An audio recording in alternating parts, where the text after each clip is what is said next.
This weekend, President Biden declared January 16th Religious Freedom Day, honoring America's commitment to protect people of faith. But a recent slew of cases shows religious freedoms being chipped away at.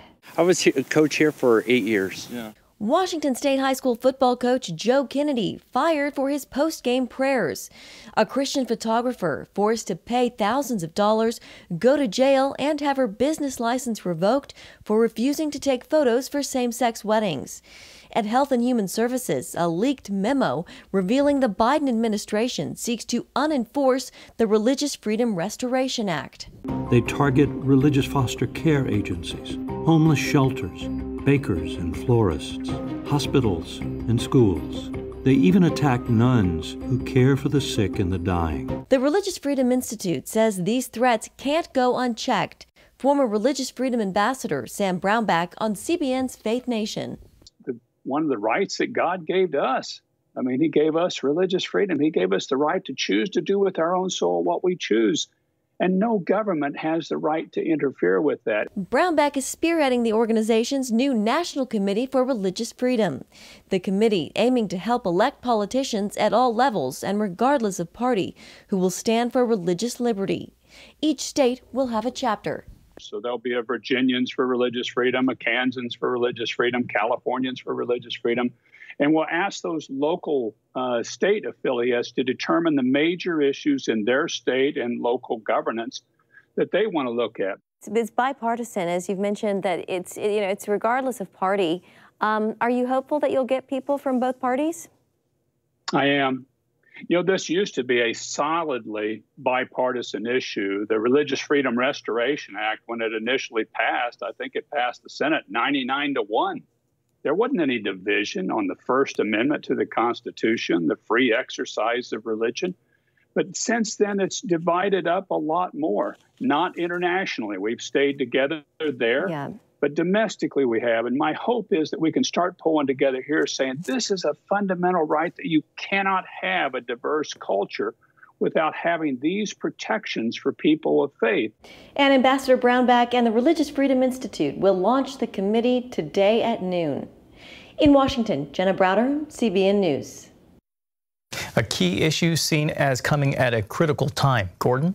It's hard to imagine that you have to form a political committee now to support candidates who say that they will support the freedom of conscience, the freedom of religion.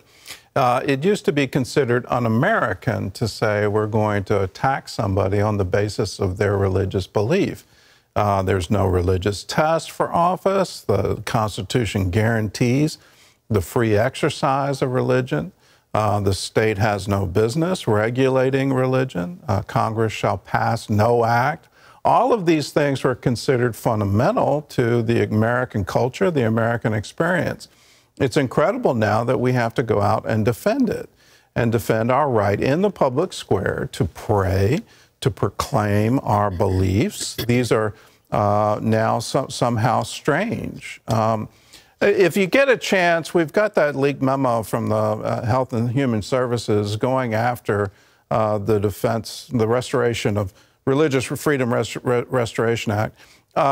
And it's amazing the logic in it and how they're trying to say, well, we need to protect gay couples in their search for social services and their search for adoption, and that's why we can no longer support religious freedom. It's absolutely twisted logic and goes exactly in line with what the city of Philadelphia did, saying we want to defund Christian adoption services that have been serving the city for over 100 years.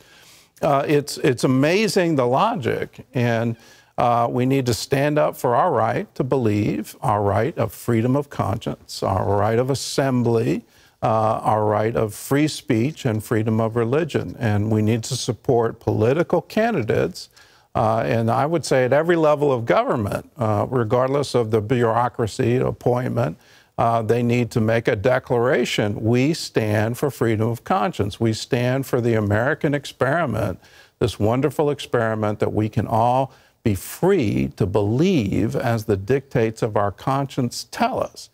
Without that freedom, you really don't have a free culture. So it's amazing to me we've gone this far, but we have. And so I applaud Senator Brownback for forming this committee to say we need to make sure that our candidates for public office, and then in turn the people they appoint to the bureaucratic levers of government, that's actually where the real power is now, they need to say we stand for